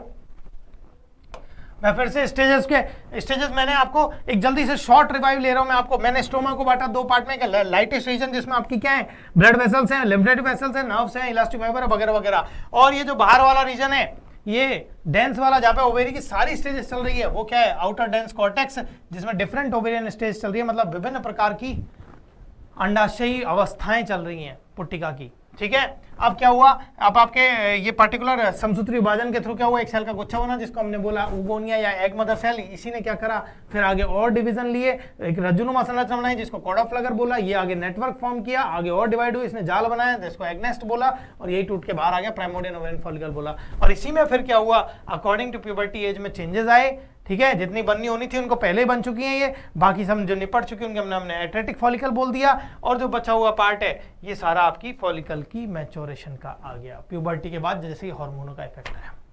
समझ में आ गई बात। ये कहानी जो इसी में पूरी इतनी सारी भरी है, अगर इसमें हिंदी में लिखता तो भैया बहुत बाहर निकल जाती, बोर्ड से आती नहीं इसमें, ठीक है। लेकिन ये क्यों बताया, क्योंकि सारे कॉन्सेप्ट आपके यहीं से क्लियर हो जाएंगे, सारे क्वेश्चंस यहीं से लग जाएंगे, ठीक है। दिक्कत आनी नहीं है बिल्कुल, एक आप बस पर्टिकुलर क्लियर रखना, कहां तक अंडर इन्फ्लुएंस एफएफएस बोला, कहां तक एलएच आ गया, कहां एस्ट्रोजन था और कहां प्रोजेस्टेरोन है, क्लियर रखना सारे फंडे, सारे क्वेश्चन पर्टिकुलर टिक होंगे, ठीक है। अब एक बात ध्यान रखो, ये अपन ने बात कंप्लीट ओवेरियन साइकिल में की है सबसे पहले, इसीलिए मैंने ये कंप्लीट ओवेरियन साइकिल समझाया, क्योंकि अपन को सारा समझ में आ गया तो अपन खोल खोल के आराम से समझ लेंगे। अब कुछ डायग्राम हमने ऐसे ही बनाए, रॉ डायग्राम यहाँ पे, अब इनको अच्छे से अलग से देख लेते हैं, इसी कहानी को वापस से रिवाइज करवाऊंगा। अब समझ में आ गई बात, तो ध्यान से देखिए आगे।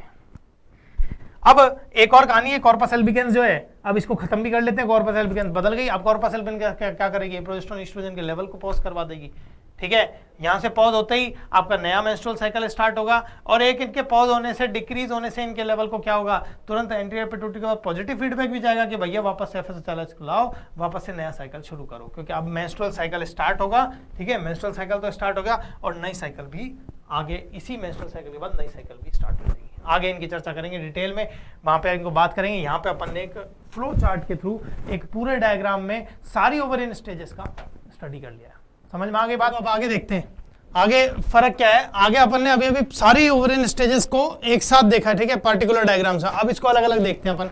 देखो अंडाशय चक्र में वही कहानी रिवाइज कर रहे हैं, ध्यान से देखिएगा। प्यूबर्टी के टाइम पे क्या होगा, हाइपोथैलेमस आएगा, पर्टिकुलर हाइपोथैलेमस से फीडबैक जाएगा, ठीक है। स्टिमुलेट करेगा किसको, एंटीरियर पिट्यूटरी को। एंटीरियर पिट्यूटरी मतलब अग्रपीयूष ग्रंथि की बात कर रहे हैं बेटा यहाँ पे, अग्रपीयूष ग्रंथि, ठीक है। और अग्रपीयूष ग्रंथि को अब अगर इसको स्टिमुलेट करेगा, आपको पता है जीएनआरएच जो अपडेट कर रहा है हाइपोथैलेमस को, तो एफएसएचआरएच को निकलवाएगा नहीं निकल पाएगा। तो ये पर्टिकुलर फैक्ट है कि हाइपोथैलेमस से जैसे ही आपने स्टिमुलेशन दिया, जीएनआरएच के जो स्टिमुलेशन गए किसके पास, पिट्यूटरी ग्लैंड के पास, और पिट्यूटरी ग्लैंड ने क्या किया पर्टिकुलर, फिर पिट्यूटरी ग्लैंड किसको लेके आई, एफएसएच और एलएच को रिलीज कर दिया। अब एफएसएच एलएच जो काम होगा, मैंने यहाँ पे आपको बताया कि अंडर इन्फ्लुएंस ऑफ एलएच काम किसके अंडर इन्फ्लुएंस काम चलवा रहा हूं मैं, वहां जो काम चल रहा है वो मेनली चल रहा है अंडर इन्फ्लुएंस ऑफ एफएसएच। ध्यान रखना दोनों हार्मोन है में, लेकिन काम किसके बस के चल रहा है, एफएसएच के अंडर इन्फ्लुएंस में, ठीक है। तो वही कहानी अपन देख रहे हैं, और उगोनिया का डेवलपमेंट चालू हो गया। स्टार्टिंग वाली जो कंडीशन थी वहां के की पॉइंट देखो, वहां पे क्या है, पर्टिकुलर oocyte है, ठीक है, और ग्रेनुलोसा सेल्स है, और एक पुट्टिका का फॉर्मेशन हो गया। मतलब केवल oocyte है, उसके चारों तरफ फॉलिकुलर सेल्स है जो उसको क्या दे रहे हैं, न्यूट्रिशन प्रोवाइड कर रहे हैं, ठीक है। ये पर्टिकुलर स्टार्टिंग वाली फेज की बात कर रहे हैं। अब आगे चलते हैं, देखो आगे क्या होता है, एक कंडीशन। अब आगे अपने पास क्या है, मैंने बोला मैच्योर होकर क्या मिली आपको, प्राइमोर्डियल ओवेरियन फॉलिकल। और प्राइमोर्डियल ओवेरियन फॉलिकल क्या है, उसका डायग्राम, वहां पे डायग्राम अपन लाइन डायग्राम पे बात कर रहे थे, लेकिन यहाँ पे पर्टिकुलर डायग्राम देख रहे हैं उसका, ठीक है। अब ध्यान से देखो, पहली बात तो यहाँ पे आपका उगोनिया प्राइमरी oocyte में कन्वर्ट हो गया, प्राइमरी oocyte चलने लग गया, ठीक है।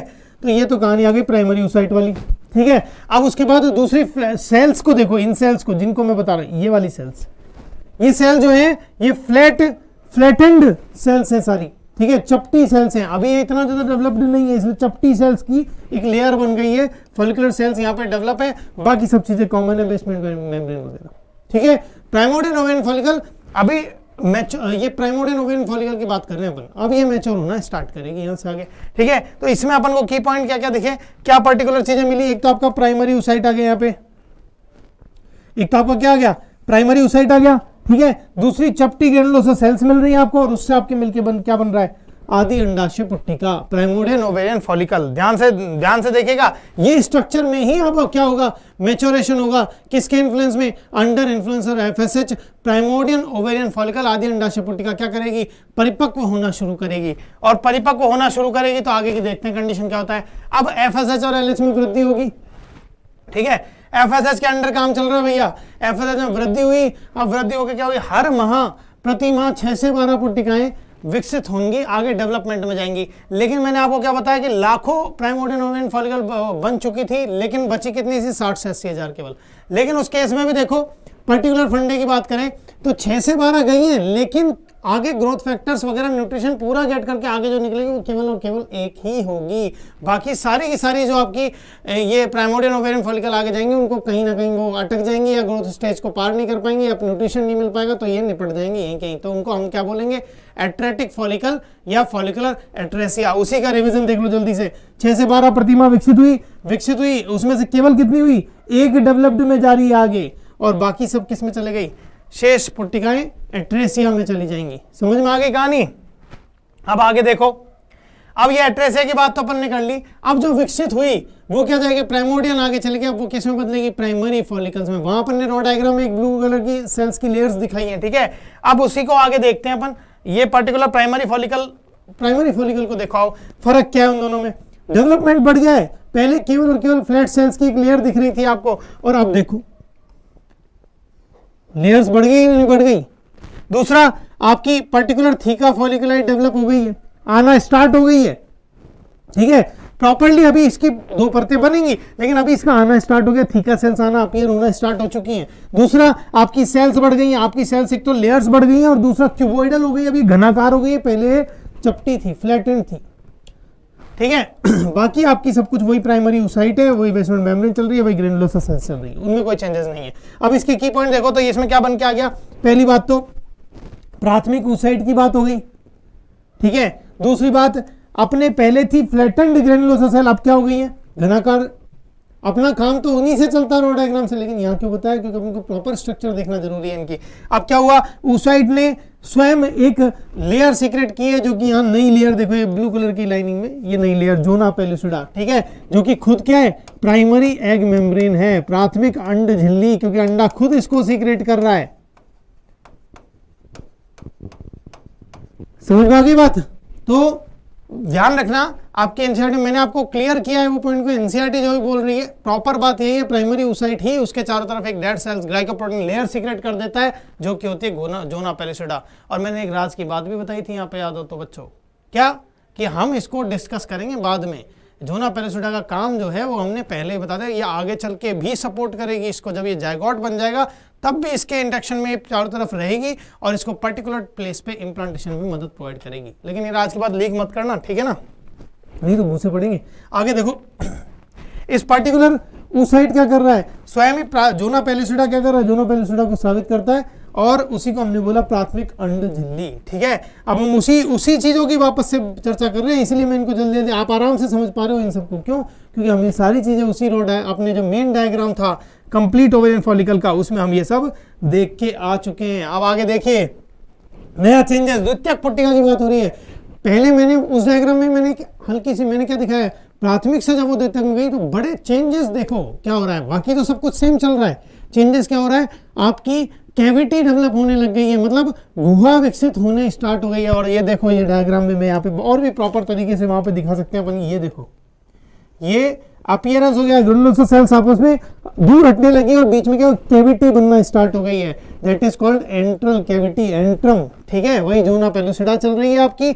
और एक और फिर थीका फॉलिकुलाई और डेवलप हुई है, और अब देखो इस थीका फॉलिकुलाई में 2 लेयर बन के निकल के आई है, कौन कौन सी, थीका एक्सटर्ना और थीका इंटरना।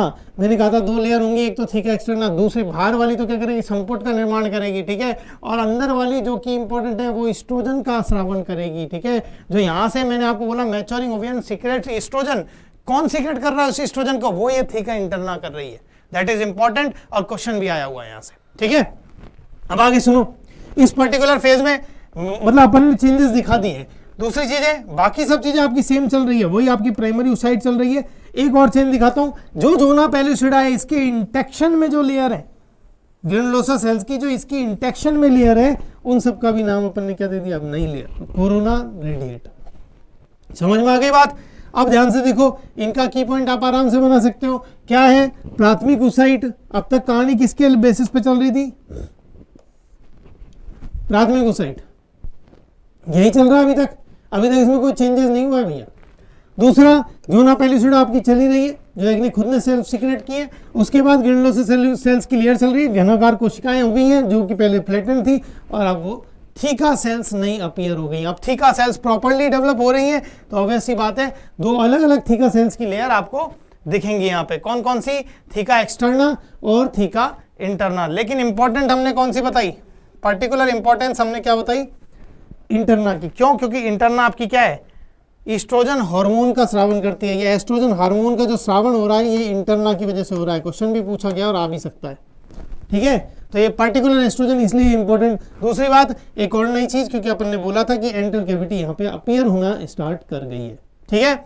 आगे देखते चलो, ये वही कहानी मेन अपन वो कर रहे हैं इसमें पार्टिकुलर फेजेस में। क्योंकि आप क्या कर रहे हो, अब मैंने कहा एस्ट्रोजन में वृद्धि होगी, एस्ट्रोजन वृद्धि होगी तो वो क्या करेगा, वो भी पॉजिटिव फीडबैक भेजेगा किसको, हाइपोथैलेमस को, और वहां से क्या करवाएगा, सिक्रेशन करवाएगा किसका, एफएसएच के लेवल में वृद्धि करवाना स्टार्ट कर देगा। पॉजिटिव फीडबैक भेजेगा किसको, अग्रपीयूष ग्रंथि को, हाइपोथैलेमस वगैरह को, और अग्रपीयूष ग्रंथि से क्या होगा, एफएसएच और एलएच का लेवल बढ़ेगा। क्योंकि अब कहानी जो आ गई है एक डिफरेंट बात है। हम देखो, एक और बात बता रहे हैं, मैंने यहाँ पे लिख दिया है, लेट प्रोलिफरेटिव फेज में तुलनात्मक रूप से ज्यादा वृद्धि किसकी होती है, आपके एलएच की होती है। क्यों, क्योंकि मैंने आपको बताया था पर्टिकुलर स्टेज तक अंडर इन्फ्लुएंस ऑफ एफएसएच काम चल रहा है, क्योंकि फॉलिकल को स्टिमुलेट करवाने वाला हार्मोन एफएसएच है, उसका नाम यही है, फॉलिकल स्टिमुलेटिंग हार्मोन।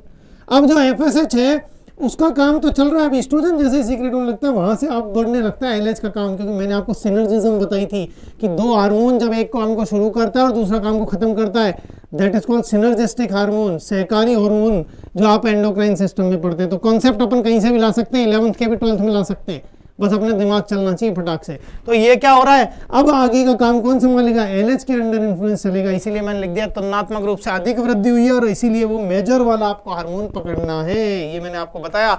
अब रैपिड ग्रोथ होना स्टार्ट हो जाएगी। अब एलएच ज्यादा वृद्धि कराएगा, इसका परिणाम बड़ा आसान सा है, क्योंकि अपन क्या करेंगे, पहले तो अंतिम पुट की वृद्धि जो फाइनल ग्रोथ होगी, मैंने आपको बताया पूरा कंप्लीट डेवलप्ड, स्टार्ट किसने किया, एफएसएच ने, लेकिन कंप्लीटली मैच्योर्ड उसको कौन करवाएगा, एलएच, ठीक है। अब ये अंतिम पुट की वृद्धि और अंडोत्सर्ग के लिए, इसीलिए आपके लिए एलएच सर्ज इंपॉर्टेंट है, जो आपकी एनसीईआरटी ने पीक बोला, एलएच के पीक को उन्होंने एक टर्म दिया, एलएच सर्ज, ठीक है।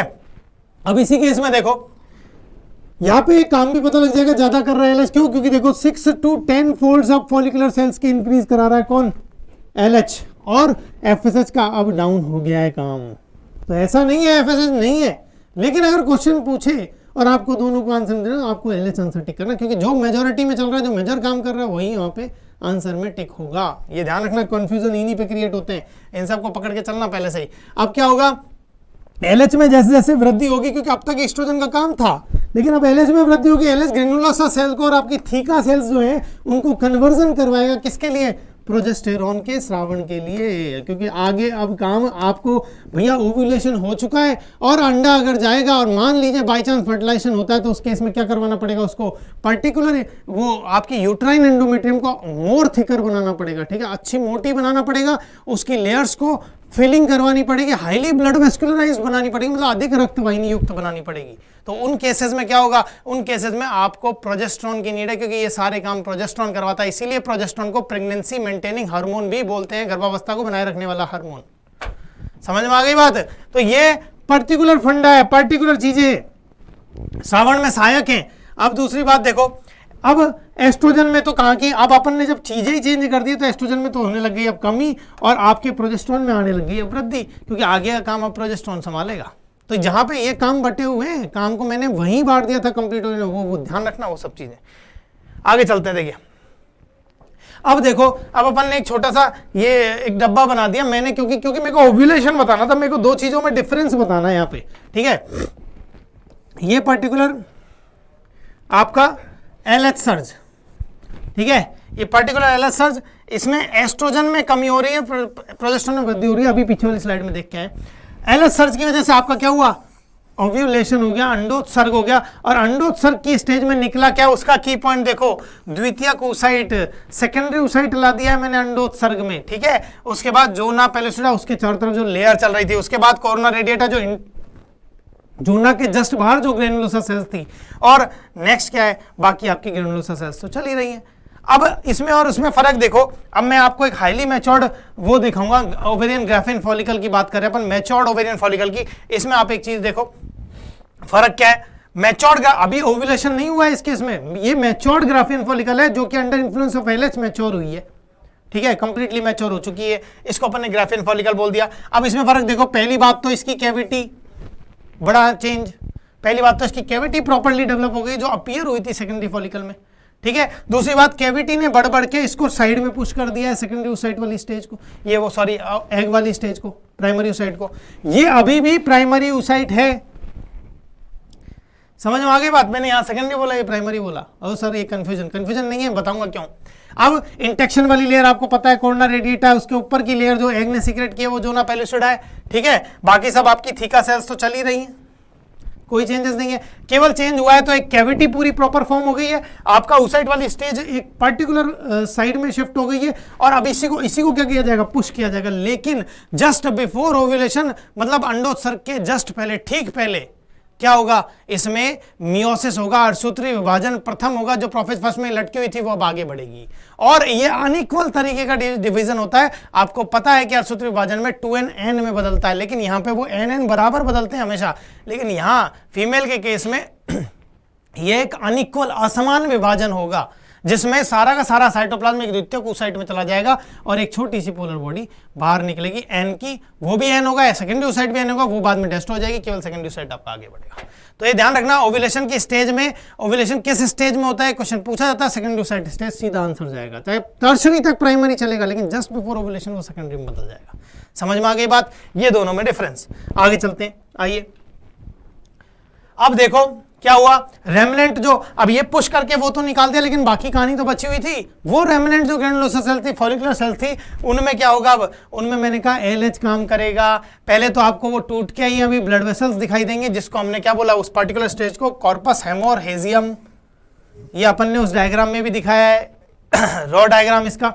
उसके अलावा अब LH इस पे काम करेगा, और LH क्या है, LH का नाम ही ल्यूटिनाइजिंग हार्मोन है, ल्यूटिनाइजिंग। ल्यूटिन एक पिगमेंट होता है, येलो कलर का पिगमेंट, ल्यूटिनाइजिंग मतलब ल्यूटिन करने वाला, ल्यूटिन से भर देगा, ल्यूटिन पिगमेंट को भर देगा इसके अंदर, ठीक है। तो अब क्या होगा, अब ये ल्यूटिन वर्णक को, ये पर्टिकुलर ल्यूटिन वर्णक को इसके अंदर भरेगा LH, और वसा लिपिड को डाल देगा, ठीक है। उससे येलो कलर की एक बॉडी बन जाएगी, that is called corpus luteum, जो हमने पीछे डायग्राम में भी येलो में दिखाई थी। समझ में आ गई कहानी। आगे क्या होता है, पर्टिकुलर आगे का फंडा देखो। अब कॉर्पस ल्यूटियम आई आपके पास। अब कॉर्पस ल्यूटियम ने क्या किया, मैं आपको बता रहा हूं कि क्या किसका श्रवण कर रही है, प्रोजेस्टेरोन और एस्ट्रोजन का श्रवण कर रही है, लेकिन मैंने मेन जो मोटिव दिखाया किसको दिखाया, प्रोजेस्टेरोन को। क्यों, क्योंकि मेजर काम अब किसका होगा, अब प्रोजेस्टेरोन काम करेगा। पहले था एस्ट्रोजन का काम, चलेगा वो भी साथ साथ, लेकिन अब मेन काम, मेजर काम क्यों करेगा, सीक्रेशन तो उसका भी होगा, लेकिन इससे ज्यादा नहीं होगा, सब ज्यादा इसका होगा, ठीक है। अब प्रोजेस्टेरोन का लेवल हाई रखना जरूरी है, और दूसरा काम FSH LH के भी श्रावण की दर को मेंटेन करके रखेंगे, वो मेजर काम नहीं है। सबसे मेजर काम ये कॉर्पस ल्यूटियम किसको सीक्रेट करेगी, प्रोजेस्टेरोन को, और इसीलिए इसको टेम्पररी एंडोक्राइन ग्लैंड भी बोलते हैं, क्योंकि कुछ समय के लिए हार्मोन का श्रावण करती है ओवरी के अंदर, और ये क्वेश्चन आया हुआ है आपके नीट में, ठीक है। अब देखो केस दो बनते हैं, यदि फर्टिलाइजेशन हुआ और यदि नहीं हुआ, ठीक है। दोनों केस के अलग अलग केस निकाल के लाते हैं, ये तो दोनों कंडीशन है। पहली तो मैंने आपको क्या समझाई थी वहां पे, यदि फर्टिलाइजेशन हुआ तो आपको कॉर्पस ल्यूटियम को मेंटेन करके रखवाना पड़ेगा। क्यों? क्योंकि प्रोजेस्टेरोन अगर आपको हुआ, अगर वो स्पर्म मिल जाता है और जाइगोट बन जाता है तो उस केस में क्या होगा? इम्प्लांटेशन होगा। किसमें? Uterine endometrium. और इम्प्लांटेशन कब होगा? जब एंडोमेट्रियम हेल्दी होगी, थिकर होगी, हाईली ब्लड वेस्कुलाइट होगी, अधिक वाहिनी युक्त होगी, ठीक है। और उसका वो किसका काम है? प्रोजेस्टेरोन का। तो प्रोजेस्टेरोन का जो सीक्रेशन कर रही है उसको मेंटेन रखना जरूरी है। कब तक की? जब तक कि आगे सिस्टम आपका प्रोजेस्टेरोन को सीक्रेशन करने वाला ना आ जाए, ठीक है। तो कॉर्पस ल्यूटियम लगभग प्लेसेंटा के फॉर्मेशन तक इसको मेंटेन रखा जाएगा लगातार। ये कब होगा? जब फर्टिलाइजेशन होगा। तो उसी केस में हमने क्या बोला? प्रोजेस्टेरोन स्रावण की दर को नियमित रखा जाएगा। कब? किसके आने तक? अपरा के आने तक, प्लेसेंटा के आने तक, क्योंकि उसके बाद तो वो संभाल लेगा आगे प्रोजेस्टेरोन का काम वो कर लेगा। टेम्पररी एंडोक्राइन की ग्लैंड की तरह भी है, वो भी करेगा आगे। अगर मान लो नहीं हुआ तो निषेधन कुछ टाइम तक तो प्रोजेस्टेरोन का सीक्रेशन होगा, लेकिन उस श्रावण के लगभग निषेचन के 12वें दिन आपके क्या होगी? कॉर्पस ल्यूटियम डेड हो जाएगी, नष्ट हो जाएगी। क्यों? क्योंकि अब आपका निषेचन तो हुआ ही नहीं है, और पर्टिकुलर आपका क्या जा रहा है?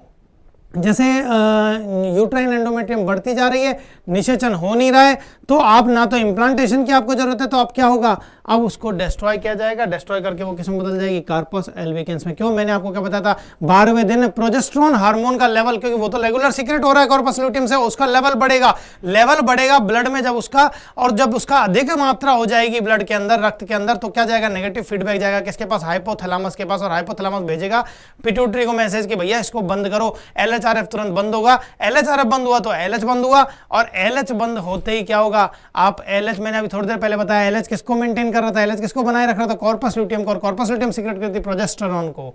तो आपका LH ही अब बंद हो गया, तो प्रोजेस्टेरोन निकलेगा कि नहीं निकलेगा? तो वो भी नहीं बनेगा, और आपकी कॉर्पस ल्यूटियम मेंटेन होगी नहीं, और वो कॉर्पस एल्बिकेंस में बदल जाएगी। अब कॉर्पस एल्बिकेंस की कोई खास बात नहीं है, क्योंकि इसके पास या तो एस्ट्रोजन तथा प्रोजेस्टेरोन में एक तो विराम लग गया है, ठीक है। और ये विराम लगते ही आपका मासिक धर्म वापस से शुरू हो जाएगा, मेंसेस स्टेज चालू हो जाएगी, मेंस्ट्रुएशन फेज चालू हो जाएगी। दूसरी तरफ प्रोजेस्टेरोन और एस्ट्रोजन का पॉजिटिव फीडबैक जाएगा। पॉजिटिव फीडबैक भेजेंगे किसके पास? क्योंकि मेंस्ट्रुएशन तो इन्होंने चालू करवा दिया, लेकिन अब नई साइकिल भी चालू करना जरूरी है। प्राइमोडियल ओवेरियन फॉलिकल जो आपकी आदि अंडाशय पुटिका है नई वाली, उसको भी मैच्योर करवाना स्टार्ट करना है। तो इसलिए क्या करेंगे? पॉजिटिव फीडबैक भेजेंगे किसके पास? पीयूष ग्रंथि के पास। और पीयूष ग्रंथि के पास जैसे भेजेंगे तो आपके वापस से FSH में वृद्धि होना स्टार्ट हो जाएगी, और नया चक्कर शुरू हो जाएगा। समझ में आ गई कहानी भैया? तो ये पूरी ओवेरियन साइकिल की फॉलिकुलर स्टेजेस हैं। अब हमने वैसे तो हार्मोनों की यही बात की है सारी, लेकिन फिर भी मैं एनसीईआरटी के हार्मोनल रेगुलेशन का डायग्राम ले रहा हूं, जिससे क्या होगा? आपको काफी मदद मिलेगी इनको एक साथ देखने में, क्योंकि अभी तक हमने इनके अलग अलग लेवल पे मैंने आपको समझा दिया कब क्या कैसे आंसर करना है आपको, लेकिन ये एनसीईआरटी में देखो यहाँ पे बहुत अच्छे समझ आएगा। पहली बात तो अपन सब कुछ पहले से ही पढ़ चुके हैं, ठीक है। दूसरी बार सुनो, सबसे पहले डेवलपिंग फॉलिकल दिखाई। सबसे पहले ये आपकी मान लेते हैं प्राइमोडियल ओवेरियन फॉलिकल, आदि अंडाशय पुट्टिका की बात कर रहा है। उसके बाद ये एक और मान लो बढ़ के आगे आ गई, तो इसको बोल दिया अपन ने प्राइमरी फॉलिकल, मतलब प्राथमिक पुट्टिका, प्राइमरी फॉलिकल। अब देखो इसमें एंट्रम डेवलप हो रही है, ठीक है। ये क्या हो गई आपकी? सेकेंडरी फॉलिकल, और ये आपकी मैच्योर फॉलिकल, ग्रेफिन फॉलिकल की बात हो गई, जो ये कंप्लीटली डेवलप्ड हो गई है। और ये वाली फेज आपकी ओव्यूलेशन, क्योंकि देखो ये पीक किसकी आ रही है यहाँ पे? LH हार्मोन की। तो LH की पीक चल रही है भैया ये, और इसी को आपकी एनसीईआरटी बोलती है LH सर्ज, भी अपन ने इसको बोला है, ठीक है। LH सर्ज की बात भी अपन यही कर रहे हैं। समझ में आ गई बात? अब ये कहानी सुनो, स्टूडेंट के हार्मोन में फॉलिकल ने मैच्योर करना स्टार्ट किया, प्रोजेस्टेरोन अपने लेवल पे चल रहा है, कोई चेंजेस नहीं आ रहे, क्योंकि मैंने बताया उसका काम बाद में है। और यहाँ से FSH अपने प्रोलिफरेशन स्टार्ट करवा रहा है। अब देखो ये मेंसेस के जस्ट बाद क्या हो रहा है? प्रोलिफरेशन हो रहा है, यूट्रस में भी लेयर बढ़ रहा है, चेंजेस एक साथ चल रहे हैं दोनों जगह। वहाँ भी फॉलिकल मैच्योर हो रही है, और यहाँ भी क्या हो रही है? आपकी एंडोमेट्रियम में चेंजेस चल रही हैं। अब क्या होगा? एक टाइम आएगा जब पे क्या होगा? LH का पीक, सभी हार्मोनों का लगभग लेवल हाई है, लेकिन पर्टिकुलर LH का उस टाइम सबसे ज्यादा पीक होता है, इसलिए उसको LH सर्ज बोलते हैं। और यहाँ पे होता है, इस आप फेज को ओव्यूलेटरी फेज के नाम से भी बोल सकते हो। मैं यहाँ डाल देता हूँ ओव्यूलेटरी फेज, ठीक है। ओव्यूलेटरी फेज भी बोल सकते हो आप इसको, क्योंकि इस पर्टिकुलर फेज में 14th डे पे क्या होगा? ओव्यूलेशन होगा। और उसके बाद क्या होगा? उसके बाद सुनो, मैंने क्या बताया? LH maintain corpus luteum, LH क्या करेगा, इस कॉर्पस ल्यूटियम को मेंटेन करेगा, क्योंकि जो बची हुई फॉलिकुलर सेल है कॉर्पस ल्यूटियम बनाएंगी और ये जैसे जैसे मेंटेन होगी ये क्या करेगी, प्रोजेस्टेरोन का सीक्रेशन करेगी। मैंने बताया दोनों सीक्रेट करेगी, लेकिन प्रोजेस्टेरोन का सीक्रेशन ज़्यादा हुआ, देखो प्रोजेस्टेरोन का लेवल भी बढ़ा रखा है, लेकिन एस्ट्रोजन को भी सीक्रेट करती है। लेकिन मेजर काम अब प्रोजेस्टेरोन का, इसलिए अपन प्रोजेस्टेरोन पे ज़्यादा मेजोरिटी दे दें, ठीक है। उसके बाद अगर मान लो फर्टिलाइजेशन नहीं हुआ तो उस केस में क्या होगा, ये रेग्रेसिव कॉर्पस ल्यूटियम हो जाएगी, या इसको आप कॉर्पस एल्बिकेंस के नाम से भी बोल सकते हैं। और वापस से आपका क्या चालू हो जाएगा, मेंस्ट्रुअल फेज, ठीक है, मेंस्ट्रुएशन फेज फिर से स्टार्ट हो जाएगी, फिर ब्लीडिंग स्टार्ट। समझ में आ गई कहानी।